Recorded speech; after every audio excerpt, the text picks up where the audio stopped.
محترم خواتین و حضرات، دیسی دھوم ریڈیو سے اردو دھوم کے پروگرام میں عشرت معین سیما آپ سب کو خوش آمدید کہتی ہے۔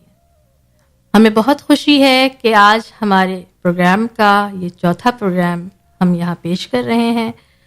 ہمیں اپنے پروگرامز کے بہت اچھے فیڈ بیکس آ رہے ہیں، بہت لوگ ہمیں سراہ رہے ہیں، بہت سارے ہمارے ساتھ شامل ہو رہے ہیں، اور جو ہمارا مقصد تھا، ہم دیکھ رہے ہیں کہ ہم اپنے مقصد کی جانب آگے آگے بڑھ رہے ہیں، ہمارے قدم جو ہیں وہ آگے کی جانب گامزن ہیں۔ کئی ہمارے ساتھ جو ہیں افسانہ نگار شامل ہوئے ہمارے پروگرام میں، تنقید نگار شامل ہوئے، شاعرہ شامل ہوئیں، شاعرات کا ہم نے یہاں تعارف پیش کیا۔ ہم نے صرف اردو زبان ہی کے نہیں بلکہ دیگر زبانوں کے تراجم کے حوالے سے بھی یہاں بات چیت کی۔ ہمارے گزشتہ پروگرام میں ہماری بہت اچھی شاعرہ، بہت اچھی مترجم، افسانہ نگار محترمہ صدف مرزا ہمارے ساتھ تھیں، جنہوں نے ہمیں خواتین کے ادب کے حوالے سے، خاص طور پر یورپ میں اور ڈنمارک میں خواتین کے ادب کے حوالے سے آگاہی دی۔ اور اس سے پہلے ہمارے ساتھ جناب عارف نقوی صاحب موجود تھے، انہوں نے فیض احمد فیض صاحب کے ساتھ اپنی یادیں شیئر کیں۔ ہمیں بہت ساری چیزیں انہوں نے، اپنی تجربات، اپنی یادیں ہمیں بتائیں، ہمارے سامعین کو بتائیں۔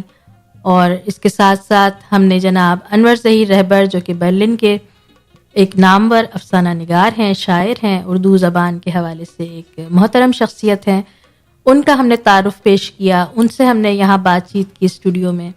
آپ تمام سامعین نے اسے ملاحظہ فرمایا اور اسے پسند فرمایا، جو کہ ہماری بہت بڑی خوش قسمتی ہے، اور ہم سمجھتے ہیں کہ یہ ہمارا بہت بڑا کامیابی کی جانب ایک قدم ہے۔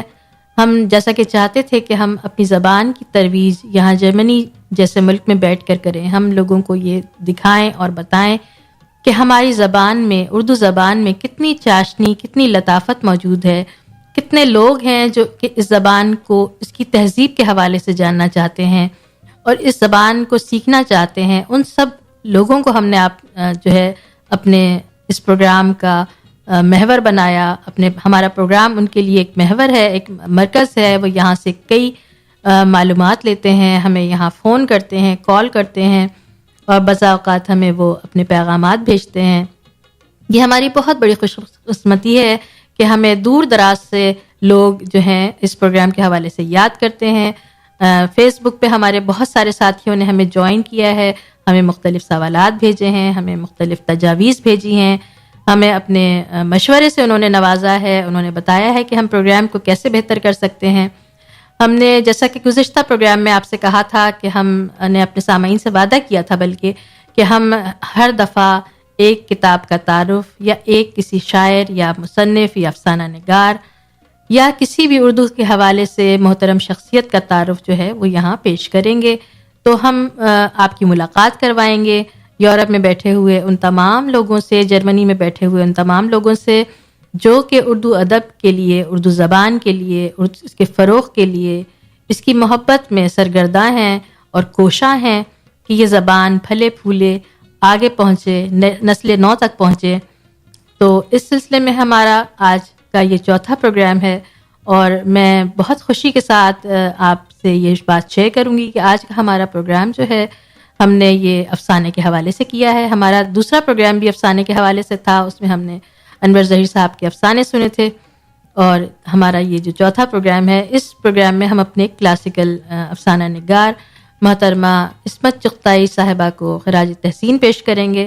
عصمت چغتائی صاحبہ جو ہیں وہ ایک اردو ادب کی ایک ایسی آواز ہیں، ایک ایسی نسائی آواز ہیں جس نے اردو افسانے کا رخ موڑ دیا، جس نے خواتین کے ادب کو ایک نیا چہرہ دیا، ایک نئی شناخت بخشی۔ لوگوں جو خواتین جو بہت ساری باتیں نہیں لکھ پاتی ہیں، جو بہت ساری چیزیں جس کو وہ سمجھتی ہیں کہ وہ اپنے اظہار کے طور پہ اپنے ادب کو نہیں استعمال کر پاتی بھرپور طریقے سے، عصمت چغتائی نے اپنے قلم کے ذریعے، اپنے افسانوں کے ذریعے، اپنے پیغام کے ذریعے اس ہمت کو جو ہے جوان کیا ہے، اس ہمت کو آگے بڑھایا ہے، اور ترقی پسند ادب جو کہ اردو ادب کا، اردو زبان و ادب کا جسے کہنا چاہیے مرکز ہے، محور ہے، جس کی بنیاد پر ہمارا ادب آج ترقی پا رہا ہے، جس کی بنیاد پر آج اردو کو افسانے کے حوالے سے، شاعری کے حوالے سے لوگ پہچان رہے ہیں، جان رہے ہیں، جو کہ ایک طویل سلسلہ تھا، اس کی انہوں نے جو ہے نمائندگی کی ہے خواتین کے حوالے سے خاص طور پر۔ تو معزز سامعین، آج ہم گفتگو کریں گے عصمت چغتائی کے حوالے سے۔ آپ ہمارے ساتھ رہیے گا اور ہم چند لمحوں میں آپ سے دوبارہ آپ کے ساتھ شامل ہوتے ہیں۔ خواتین و حضرات، ہم ایک بار پھر آپ کے ساتھ شامل ہیں۔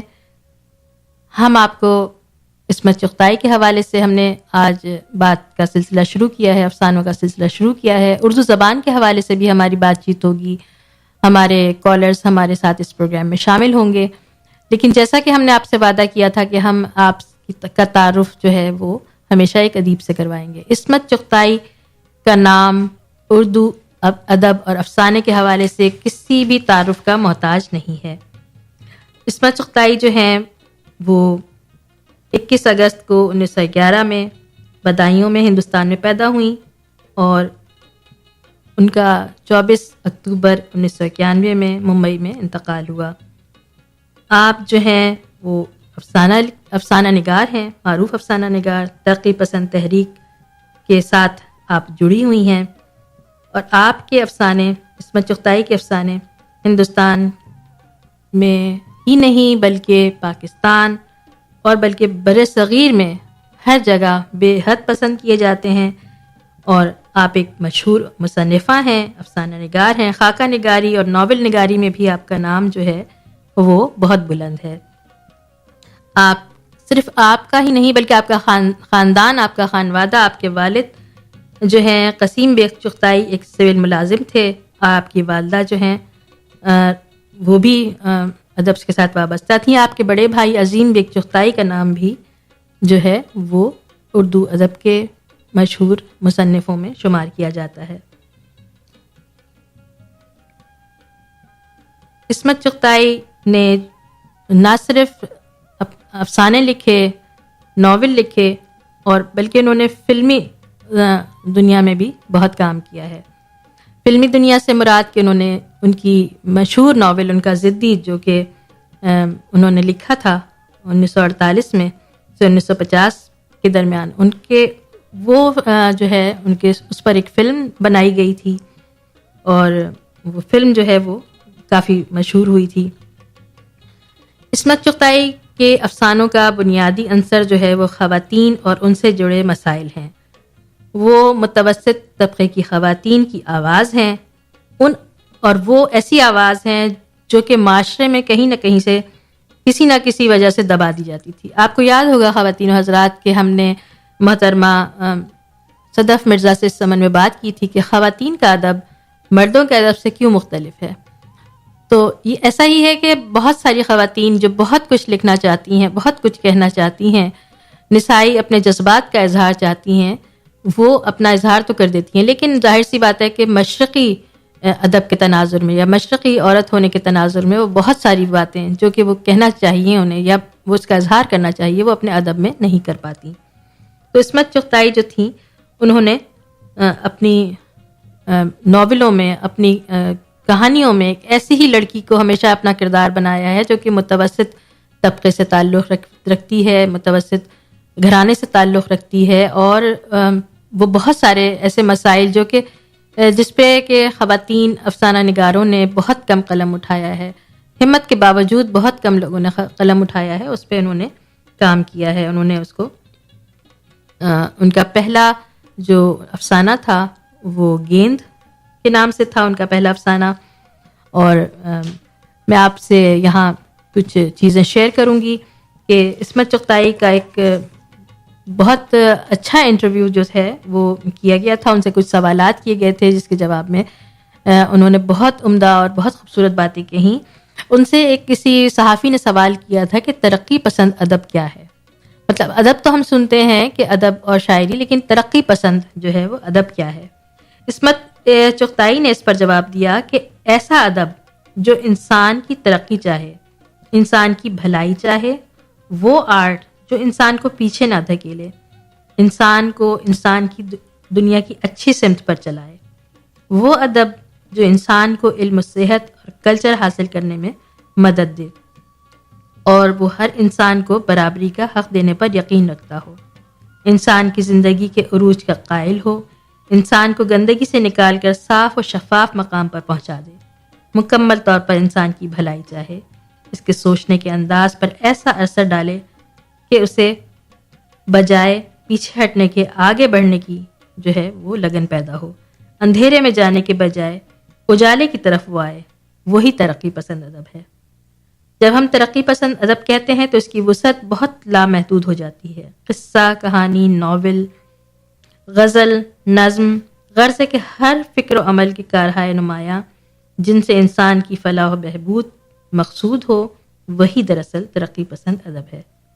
دیکھیے کتنا خوبصورت تعارف جو ہے انہوں نے اس کا پیش کیا ترقی پسند ادب کا۔ عصمت چغتائی نے کتنے خوبصورت انداز میں بات کی اور بتایا۔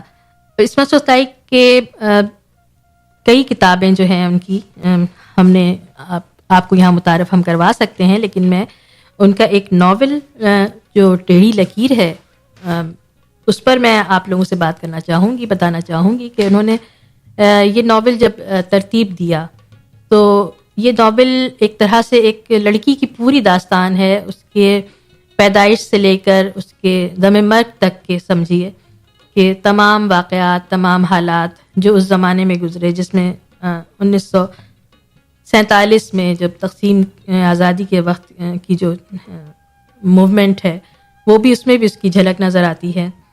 تو عصمت چغتائی کو پڑھیے۔ عصمت چغتائی کو میں تمام جو ہماری سننے والی خواتین سامعین ہیں ان سے بھی کہوں گی کہ وہ عصمت چغتائی کو پڑھیے۔ عصمت چغتائی کے ناول اور ٹیڑھی لکیر کو پڑھیے، جس میں انہوں نے یہ بتایا ہے کہ ایک عورت کی زندگی میں جب ایک لکیر ٹیڑھی ہوتی ہے تو وہ کیوں ٹیڑھی ہوتی ہے اور اس کو سیدھا کرنے کے لیے اسے کس طرح کے تگ و دو سے گزرنا پڑتا ہے۔ تو آپ اس ناول پر ایک تفصیلی تجزیہ جو ہے وہ یہاں سے جرمنی کی سرزمین سے لکھا جا چکا ہے، جرمن اور اردو زبان دونوں زبان میں جو ہے یہ موجود ہے۔ عصمت چغتائی کے کئی افسانے جو ہیں وہ ترجمہ ہوئے ہیں، اور مجھے یہ شرف حاصل ہے کہ میں نے جرمن زبان میں بھی عصمت چغتائی کو بیان کیا ہے، ان کے افسانوں کا ترجمہ کیا ہے، ان کی حیات کا مختصر جو ہے وہ ترجمہ کیا ہے۔ ان کی چھوٹی سی ایک بایوگرافی ہے جس میں انہوں نے اپنا ذکر کیا ہے کہ وہ کیسے ان کے حالات زندگی تھے، وہ کیسے بڑی ہوئیں، کیسے پلی بڑھیں، وہ تمام چیزیں تھیں وہ ہم نے میں نے یہاں پر ترجمہ کی ہیں جرمن زبان میں بھی۔ جو ہمارے نئی نسل ہے جو کہ اردو زبان اتنی بہترین طریقے سے پڑھ نہیں سکتی یا سمجھ نہیں سکتی، اس کے لیے یہ آسانی موجود ہے کہ وہ اس جرمن ترجمے کو پڑھیں۔ اس کے علاوہ انگریزی زبان میں اور روسی زبان میں اور چائنیز نہیں بلکہ جاپانی زبان میں بھی میں نے سنا ہے کہ عصمت چغتائی کے کلام کا، ان کے افسانوں کا اور ان کے ناول کا جو ہے ترجمہ ہو چکا ہے۔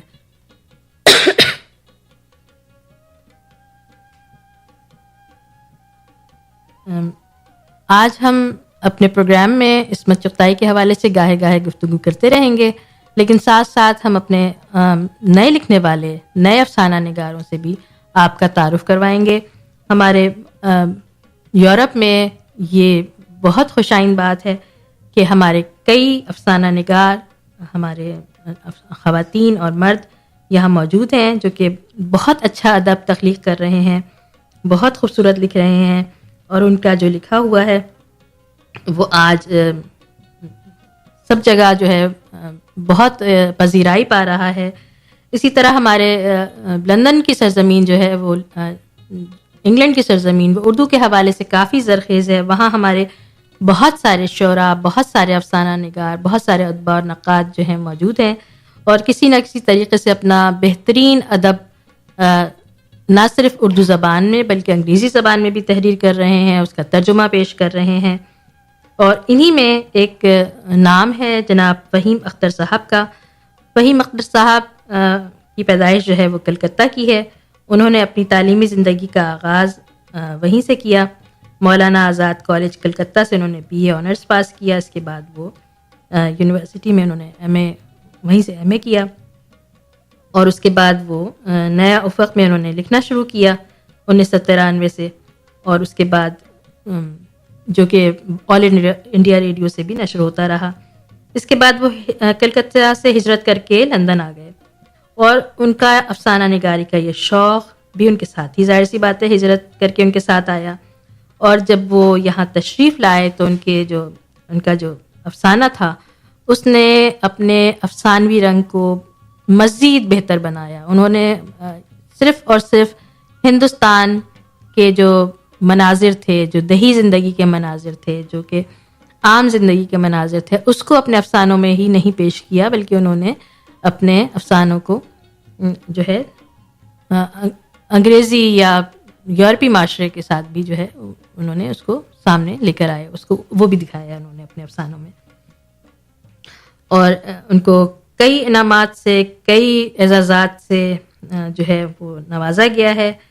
بظاہر وہ طب کے شعبے سے منسلک ہیں اور اسی حوالے سے کام کرتے ہیں, اور آپ جانتے ہیں کہ جو بھی ایسا پیشہ جیسے کہ طب ہو یا صحافت ہو یا اسی قسم کے جو پیشے جن سے کہ آپ کا عام انسانوں کی زندگی کے ساتھ رابطہ رہتا ہے, وہاں پر آپ کو انسانوں سے جڑی کہانیاں بھی ملتی رہتی ہیں.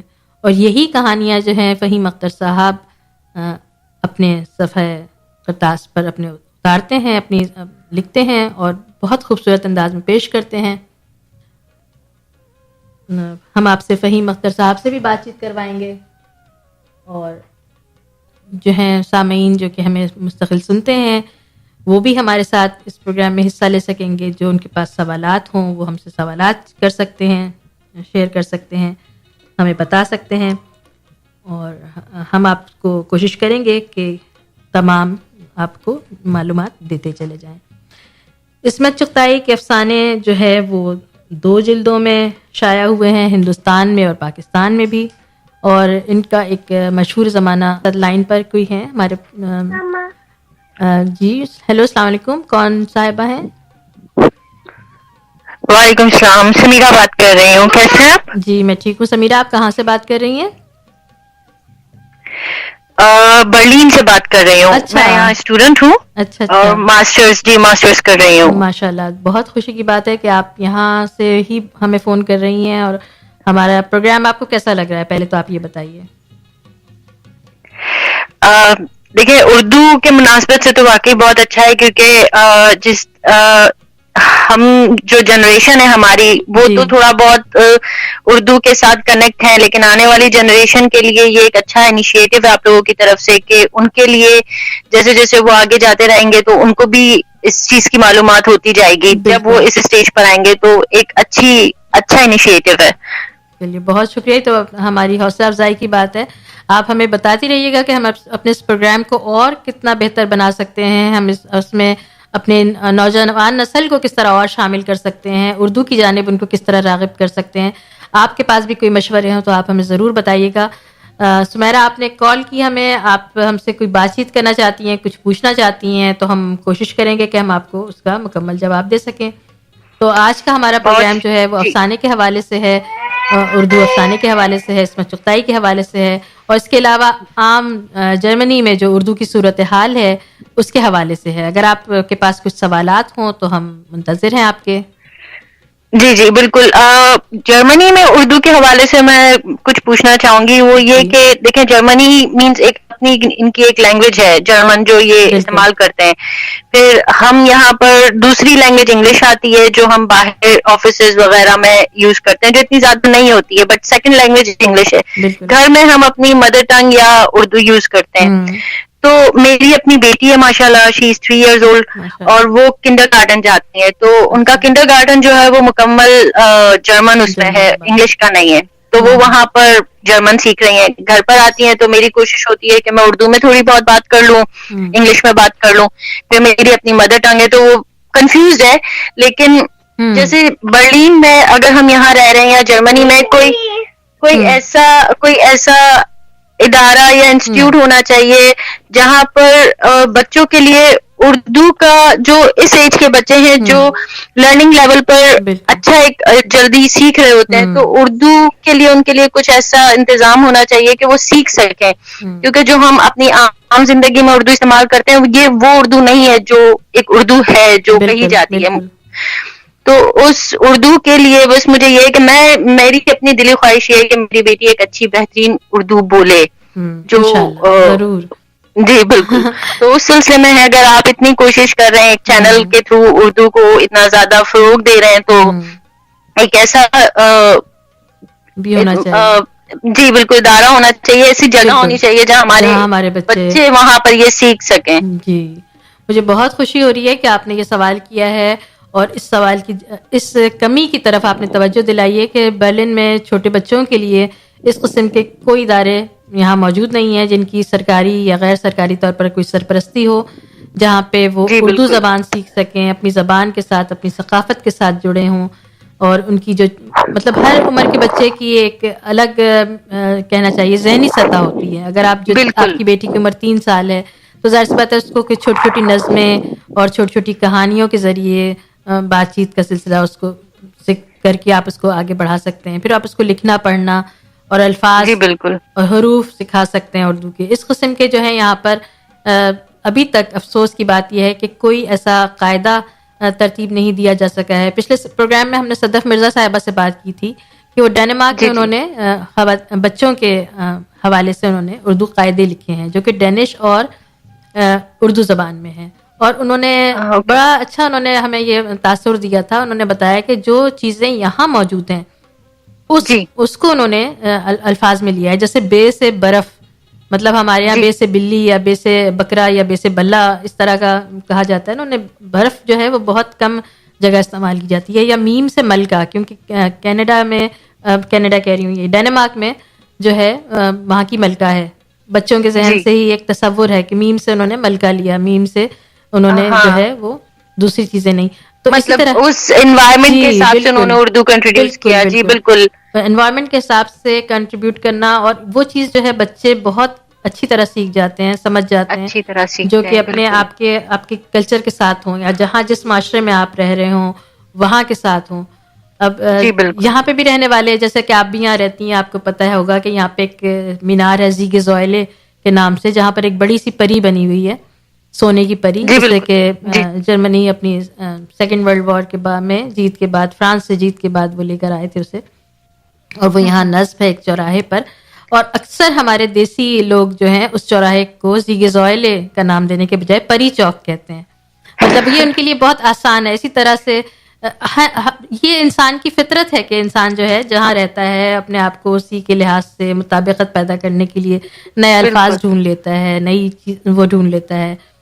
تو یہ بالکل صحیح کہہ رہی ہیں آپ کہ ہم تو پاکستان سے آئے ہوئے ہیں, تو ہمارے اندر پھر ایک اردو کی محبت ہے کہ بالکل ہمارے اندر ایک اردو کی محبت ہے کہ ہمیں اردو کے ساتھ, میرا اپنا بیک گراؤنڈ اردو سے نہیں ہے لیکن مجھے اپنی زبان سے اردو سے محبت ہے. تو میں چاہتی ہوں کہ میری بیٹی بڑی ہو تو وہ ایک صاف اردو بولے. وہ جو ایک لہجہ ہوتا ہے, نہیں پتا کہ جرمن اور انگلش کے ساتھ اس کا اردو لہجہ کتنا کلیئر ہوگا, لیکن اس کو ایک تلفظ جو ہوتا ہے اردو کا, اس کا کم از کم اس کو آئیڈیا ہونا چاہیے کہ ہاں ایسے بات کر. تو اس کے لیے یہی ہوتا ہے کیونکہ چھوٹی عمر کے بچے ہوتے ہیں نا, تو ان کو آپ جتنا سکھائیں یہ اتنا سیکھتے ہیں. تو اب جیسے یہ 3 زبانیں بھی ایک ساتھ سیکھ سکتی ہے, 4 بھی سیکھ سکتی ہے, تو اردو کیوں نہیں؟ بالکل اردو کیوں نہیں سیکھ سکتی. بالکل یہاں ایسی مثالیں موجود ہیں. میں نے ایک خاندان کو یہاں جانتی ہوں جرمنی میں, جن کی جو ہے صاحب جو ہیں وہ پاکستانی ہیں اور پنجابی فیملی سے ہیں,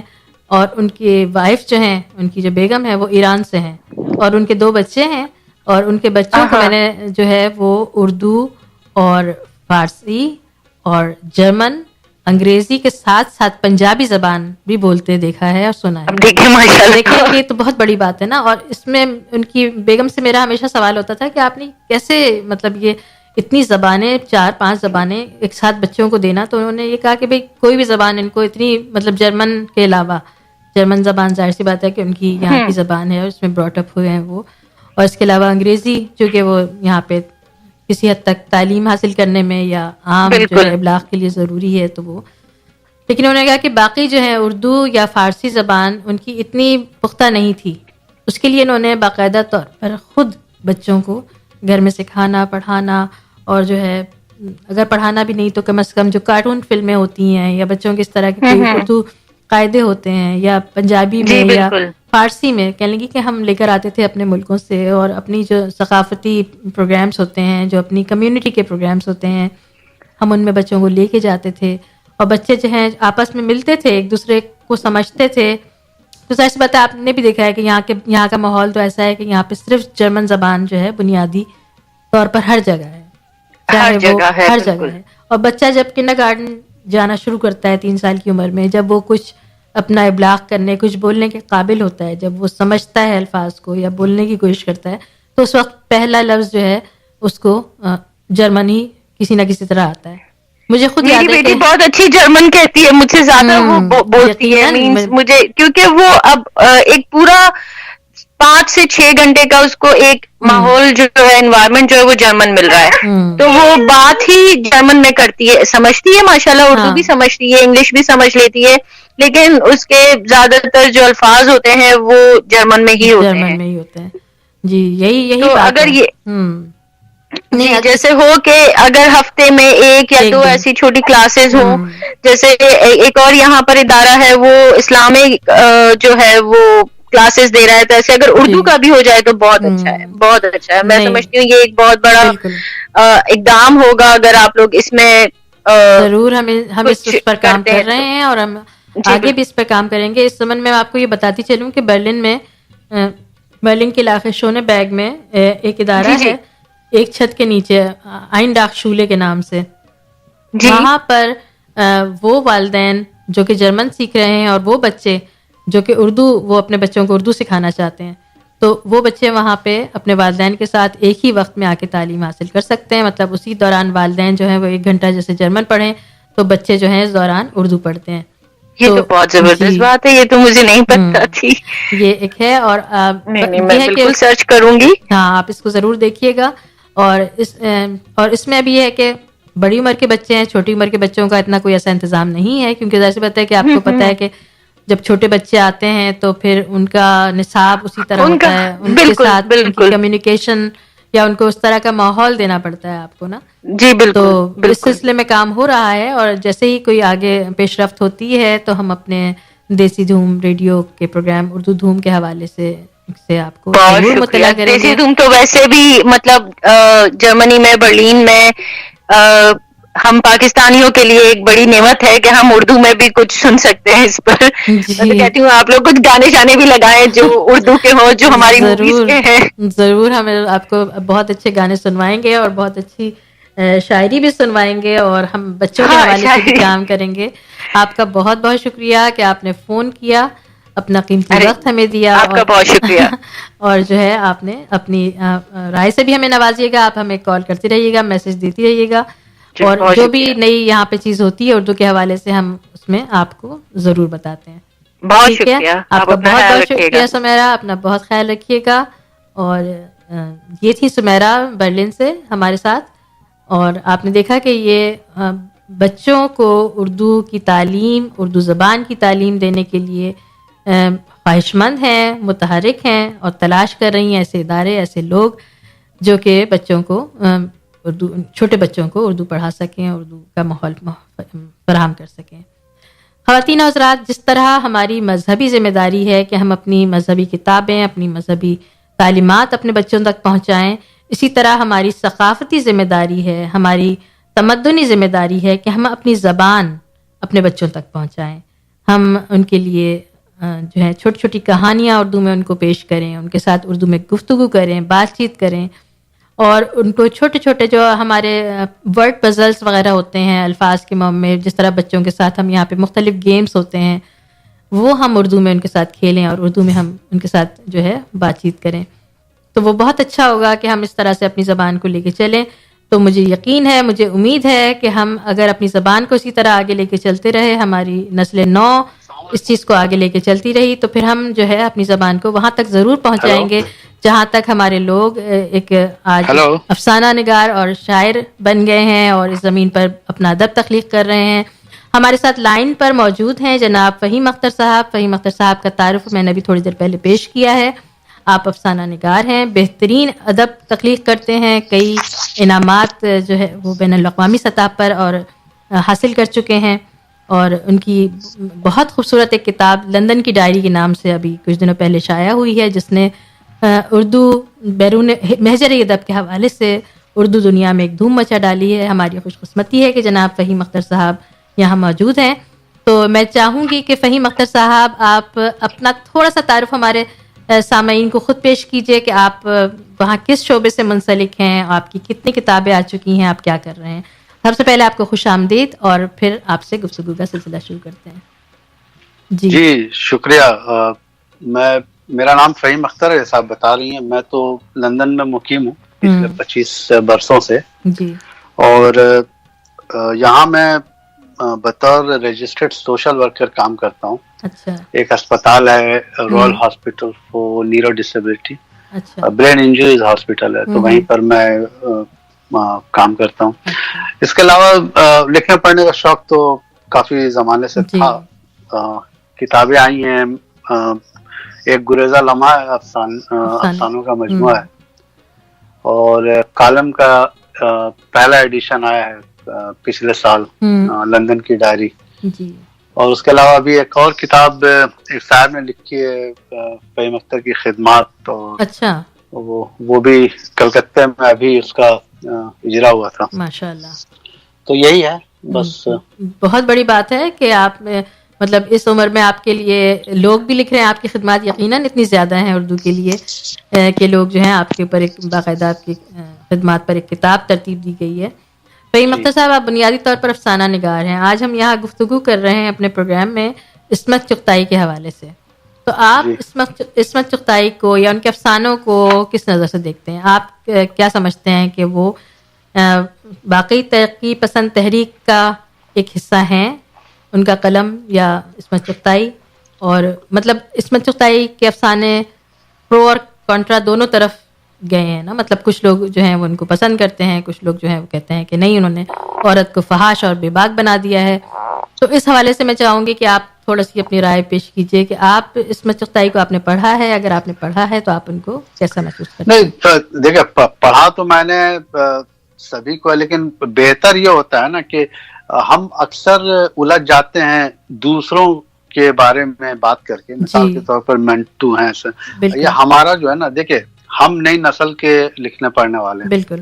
بہتر یہ ہوتا ہے کہ ہم اپنی رائے بتائیں کہ ہم کیا لکھ رہے ہیں. بالکل. ہمارا کیا لکھنے کا نسل العین ہے.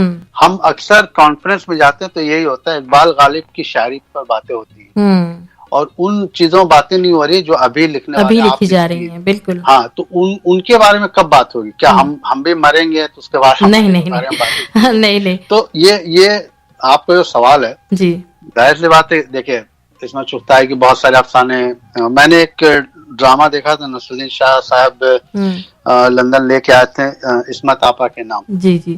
اور اس میں 3 کہانیوں کو انہوں نے اسٹیج کیا تھا. تو ظاہر سی بات ہے کہ عصمت چغتائی کو اگر آپ دیکھیں تو اب ایک تو مسئلہ یہ ہے کہ ترقی پسند کی بات جب آتی ہے تو مجھے ایک چیز سمجھ نہیں آتا کہ مذہب کے نہیں ماننے والے یکجا ہو جاتے ہیں تو ترقی پسند کہلاتے ہیں. اب یہ بحث جو ہے نا، اس میں مجھے دلچسپی نہیں. میں آپ سے کلیئر بتا رہا ہوں. اس لیے نہیں ہے کہ بھائی ٹھیک ہے، دیکھیں لکھنے والوں کا اپنا نقطہ نظر تھا. بالکل. ہاں، اپنا نقطہ نظر. اب میں کچھ لکھتا ہوں تو اس کو اگر لوگ ترقی پسند کا نام نام نہیں دینا چاہیے، میں یہ سمجھتا ہوں. اچھا. یہ نقصان ہے ادب کے لیے. بالکل. ہونا یہ چاہیے کہ عصمت چغتائی نے لکھا ہے، ٹھیک ہے، انہوں نے اپنے معاشرے میں جو برائیاں دیکھی یا ان کو لگا کہ یہ لکھنا چاہیے، اور ایک رائٹر کے لیے میں سمجھتا ہوں کہ جتنی ایمانداری سے وہ لکھے اتنی اچھا ہے. بالکل.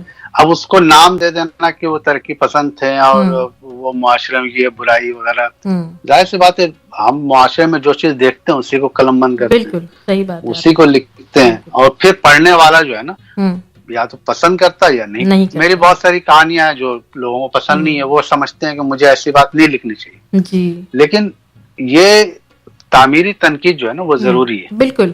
ادب کو پھلنے پھولنے کے لیے تعمیری تنقید بہت ضروری ہے. بالکل. بہت آپ نے صحیح بات کہی ہے. تو اسی حوالے سے میں چاہوں گی کہ آپ نے جو اپنا افسانوں کا آپ کا مجموعہ ہے، تو آپ کے افسانوں کا محرک کیا ہے؟ آپ نے کب افسانہ نگاری شروع کی، اور آپ نے کس چیز سے متاثر ہو کر یا کس قلم کار سے متاثر ہو کر جو ہے آپ جو ہے اس طرف آئے؟ اس میدان؟ نہیں، میں تو کسی قلمکار سے متاثر نہیں، پہلے بتا دوں. اچھا. اس کی وجہ یہ ہے کہ یہ میرا اپنا کریٹو آئیڈیا ہے. اچھا. اور پڑھا میں نے، گودان بھی پڑھا ہے، منشی پریم چند کو، کرشن چند کو پڑھا، سب کو پڑھا ہے. لیکن متاثر مطلب یہ ہے کہ 2000 کی بات ہے، دو چار کہانیاں ہم نے لکھی تھی. ہمارے گھر بہت سارے لوگ آئے تھے، یہ ادبی گفتگو تھی. تو ایک صاحب نے دیکھا تو انہوں نے ہم سے کہا کہ بھائی یہ کس نے لکھا ہے؟ تو ہم نے کہا یہ میرا لکھا ہوا ہے. تو ان کا ایک جملہ یاد، انہوں نے کہا تھا کہ بھائی تم لکھتے رہو. یہ انہوں نے کہا تھا اس وقت. اچھا، میرا کیا ہے نا کہ انسپریشن کہ میں آبزرویشن بہت کرتا ہوں. مثال کے طور پر کسی شہر میں گیا یا کسی سے بات کی. دوسرا یہ ہے کہ چونکہ میں بطور سوشل ورکر نا سماجی زندگی سے بہت قریب ہوں. پھر اور میرے اندر سننے کی بہت اسکل ہے کہ میں سنتا ہوں. بہت بڑی خوبی ہے آپ کی. تو اس سے کیا ہوتا ہے کہ جو لوگ ہیں نا وہ اپنی بات بتاتے ہیں. اب مثال کے طور پر کتے کی موت ہم نے لکھی، وہ یہ دو کردار ہے، مشرقی اور مغربی. اس کا میں نے پھر انالائز کیا، پھر میں نے اس کو کنٹراسٹ کیا. تو مجھے لگا کہ یہ دو کنٹراسٹ جو ہے نا وہ لکھنی چاہیے. تو یہ لکھی ہم نے. پھر ایک ہم نے لکھی وندے ماترم. وہ ہندوستان میں جو تعصب پسندی اور جو نفرت ہے اس پر لکھی ہم نے. تو اماں کا کردار ہم نے اس میں کریٹ کیا. تو اس طرح سے کہانیاں جو ہے نا میں بیسیکلی میں آبزرو کرتا ہوں. پھر میں نے گو ماتا لکھی کہ کس طرح سے انسانی آواز کو لوگ نہیں سمجھ رہے ہیں لیکن جانور کی آواز کو سمجھ رہے ہیں. تو یہ چھوٹی چھوٹی چیزیں جو ہے نا یہ میرا اپنا انداز ہے. اب اس کو آپ کوئی منٹو سے ملا دے، کوئی پریم چند سے ملا دے. اب میں نے رکشہ والا جو لکھا ہے، اب دیکھیے کہانی لکھنے کی خوبی یہ ہوتی ہے کہ آپ کردار کی بولی اس میں ڈال دیں. بالکل یہی فہیم اختر صاحب کا خاصہ ہے کہ وہ جب لکھتے ہیں، جو کردار اپنے تراشتے ہیں اپنے افسانوں میں، وہ اس کے الفاظ، اس کے بیان، اس کا پس منظر، پیش منظر اور جب تمام جو جزیات ہیں اس کا بہترین طور پر خیال رکھتے ہیں.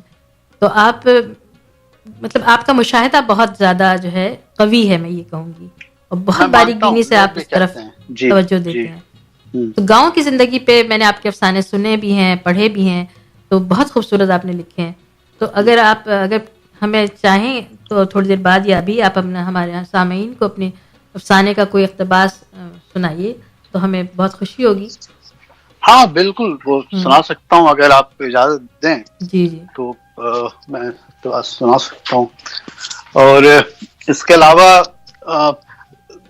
دیکھیے میں یقین کرتا ہوں کہ میرے پڑھنے والے ہی افسانے کا فیصلہ کرتے ہیں. بالکل بالکل، یہ تو ہے. جو انسان، جو بھی ادیب کی تحریر ہوتی ہے اس کا فیصلہ قاری کے ہاتھ میں ہوتا ہے. قاری اس کو کس سمت لے جاتا ہے، کس نظر سے دیکھتا ہے. لکھنے والا تو ظاہر سی بات ہے کہ اپنا جو اس نے معاشرے سے دیکھا، جو کہ اس نے آبزرو کیا، اس نے اس کو اپنے صفحے پر اتار دیا. ایک افسانہ لکھا تھا میں نے، رکشہ والا. رکشہ والا بیسیکلی یہ ایسی بات ہے کہ کلکتے میں ہاتھ رکشہ کا چلن ہے، ہاتھ سے رکشہ کی جاتی ہے. تو اس کی تاریخی پس منظر یہ ہے کہ جب سنتے ہیں کہ جب چائنیز لوگ دوسری جنگ عظیم میں ہانگ کانگ سے بھاگ کر کے، چونکہ جاپان بمبنگ کر رہا تھا، کلکتہ ہے تو وہ ہاتھ رکشہ لے کے آئے. یہ سنا ہم نے. اچھا. تو اس کی وجہ سے کلکتہ میں ابھی بھی ہاتھ رکشہ جو ہے نا وہ چلتا ہے. تو ایک زمانے میں جب بایا محاذ کی حکومت تھی، لیفٹ فرنٹ کی، تو لوگوں نے کہا کہ اس کو ہٹا دینا چاہیے، یہ انسانیت کے خلاف ہے. لیکن جو لوگ اس میں جڑے ہوئے وہ نہیں چاہتے تھے. پھر ان کی یونین بنی. تو اسی کے پس منظر میں میں نے کہانی لکھی اور ایک کیریکٹر، چونکہ رکشہ والے زیادہ تر بہار کے ہوتے ہیں، تو غریب ہوتے ہیں، پسماندہ ہوتے ہیں. تو اس میں نے پڑھوں، میں تھوڑا سا پڑھ دوں. بالکل بالکل پڑھیے، ہم تنگوش ہیں. تو اس میں نے کیریکٹر کا نام ہریا رکھا ہے. اب ہریا کیا ہے کہ آپ جانتی ہیں بہار کے لوگ اکثر نام کو بگاڑ دیتے ہیں. ہری کو ہریا، بھولا، اس طرح کی چیزیں بلاتے ہیں. تو میں نے ایک نام چنا. ہریا کا تعلق ایک معمولی کسان خاندان سے تھا. ہریا کا باپ جب بوڑھا ہو گیا تو ہریا پر گھر بار سنبھالنے کا بوجھ ڈال دیا گیا. بیچارہ ہریا دن بھر کھیتوں میں کام کرتا اور شام کو گھر آ کر اپنے گھر والوں کے ساتھ وقت گزارتا. ہریا کی پیدائش دربھنگہ ضلع کے ہری پور میں ہوئی تھی. صوبائی بدحالی اور غریبی نے ہریا کے گھر والوں کا جینا دوہر کر دیا تھا. کچھ دنوں تک تو ہریا گھر کا خرچ چلاتا رہا، مگر جو وقت گزرتا گیا حریہ کی پریشانیاں بڑھتی گئی۔ بیوی کے علاوہ 4 بچوں کا ساتھ حریہ کی ہمت کو پست کیے ہوا تھا۔ گاؤں کے زیادہ تر نوجوان گاؤں چھوڑ کر شہر کی طرف روزگار کی تلاش میں نکل چکے تھے۔ آج حریہ جیسے ہی گھر میں داخل ہوا اس کا موڈ منتشر تھا۔ ارے بھولا کی ماں سنتی ہو؟ کیا ہوا جی؟ کاہے اتنا چلا رہے ہو؟ کل تم سارا بوجھ بستر باندھ لو، اب ہم یہاں نہیں رہیں گے۔ تو کہاں جائیں گے؟ کلکتہ۔ آپ کا دماغ چل گیا ہے کیا؟ ہاں میرا دماغ چل گیا ہے، تنگ آ گیا ہوں یہ روز روز کی بھوک مری سے۔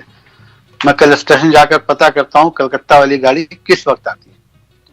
حریہ کی بیوی اپنے شوہر کے حکم کو سننے کے بعد گھر کے تھوڑے سے سامان کو سمیٹنے میں لگ جاتی ہے۔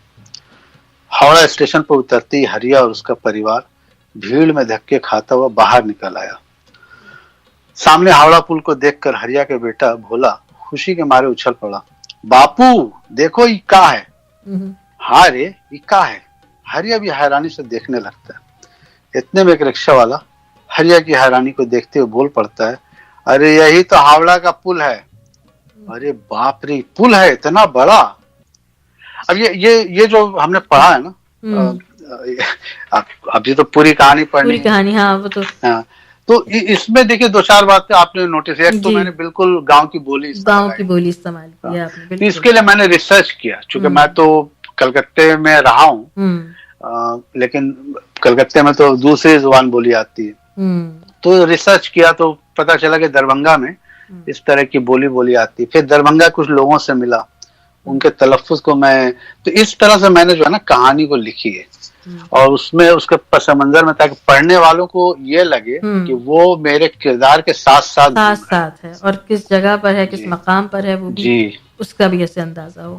بہت خوبصورت باتیں آپ نے کی ہیں فہیم صاحب، بہت ہمیں معلومات مل رہی ہے۔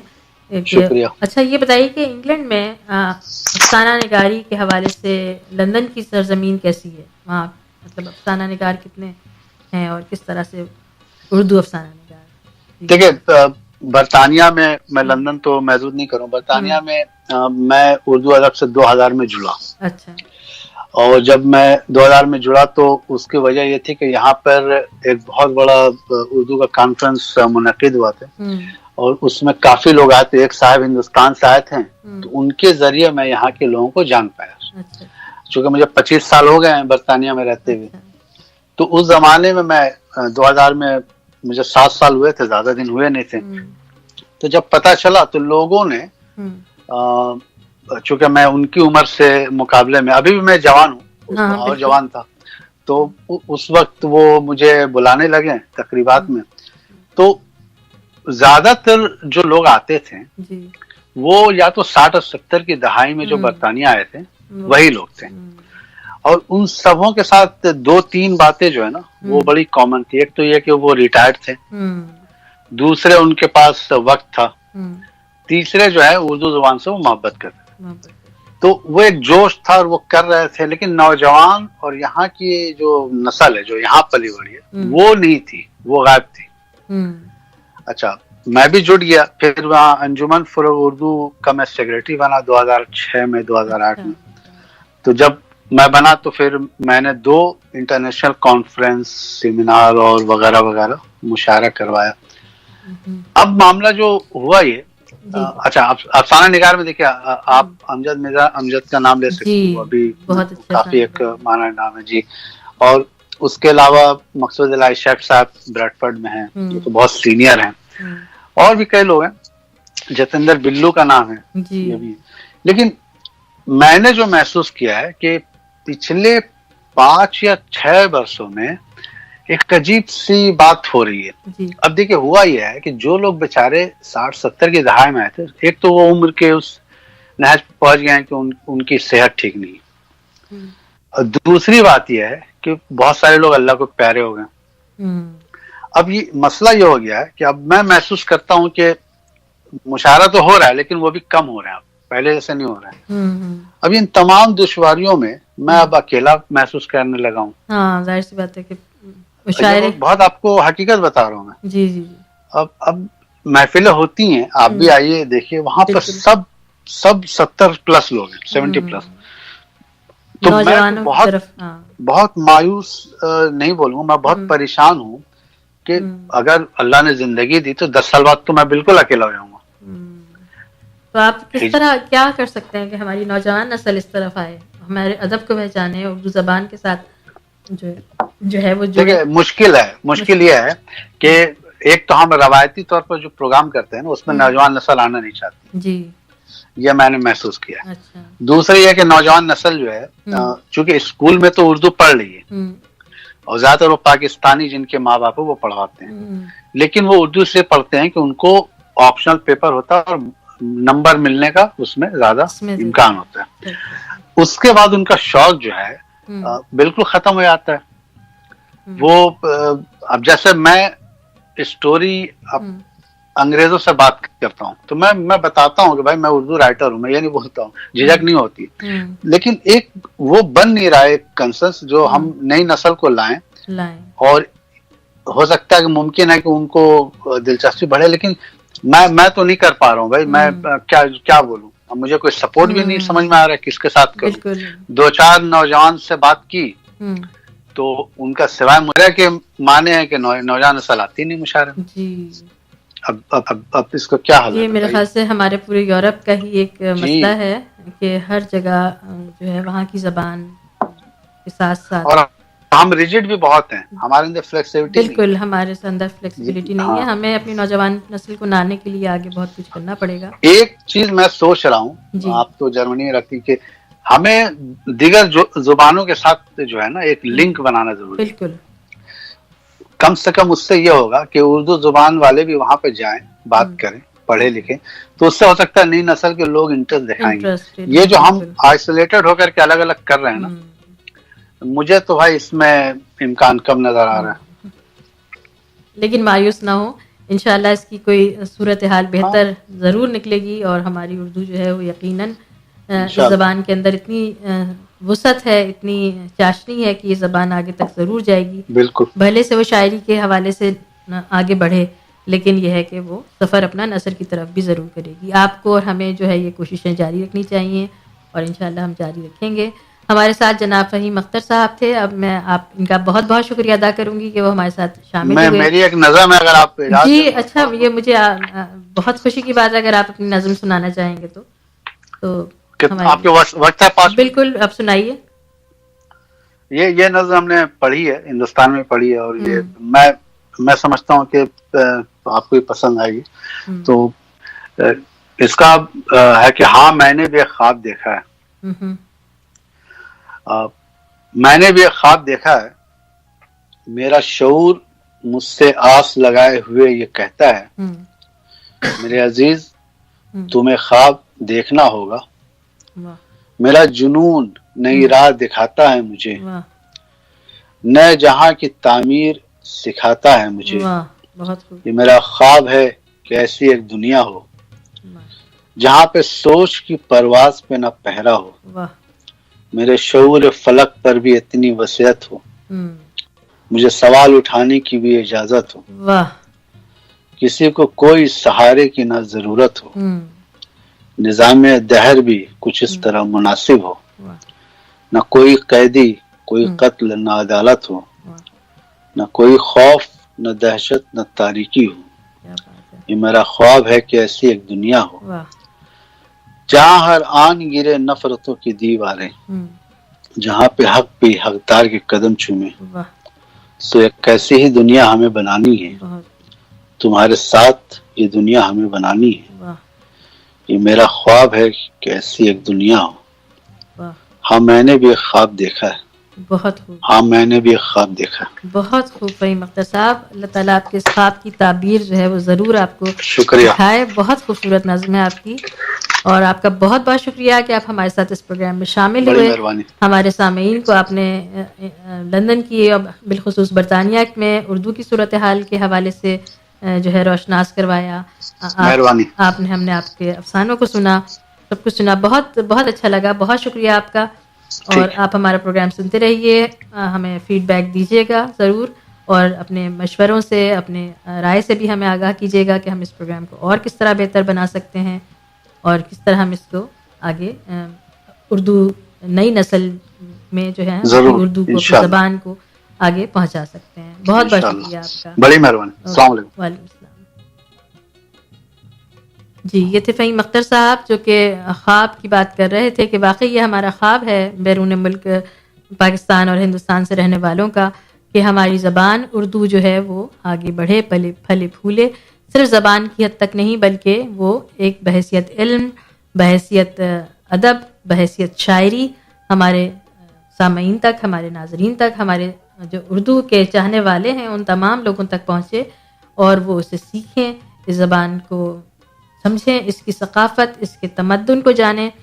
اور اس کے ساتھ ساتھ آپ نے دیکھا کہ ہمارے ساتھ اس پروگرام میں ایک ہماری نوجوان سمیرہ ایک خاتون نے یہاں پہ شرکت کی جو کہ طالبہ ہیں، اور انہوں نے جو ہے اپنی خواہش کا اظہار کیا کہ یہاں پر اردو پڑھانے کے حوالے سے یا اردو کی تعلیم کے حوالے سے اور بھی مثبت کام ہونے چاہیے، اور اس کے ضمن میں ہمارے نجی ادارے اور جو سرکاری سرپرستی ہونی چاہیے کوئی نہ کوئی، تاکہ ہمارے بچے، ہماری جو لوگ ہیں، ہماری نوجوان نسل ہے وہ اس زبان کی طرف آئے اور زبان کا یہ سفر جو ہے آگے بڑھے اور زبان جو ہے اپنے ادب تک پہنچے اور ہمارا ادبی خزانہ جو ہے وہ ہمارے نسل نو تک پہنچ سکے. سامعین، آج ہم نے عصمت چغتائی صاحبہ کو جو ہے موضوع بنایا تھا، اس کے حوالے سے ہم نے بات کی کہ عصمت چغتائی صاحبہ کے جو ہے بے شمار افسانے ہیں، ان کا بہت خوبصورت افسانہ ہے چوتھی کا جوڑا. اس کے علاوہ انہوں نے جو ہے بہت اچھے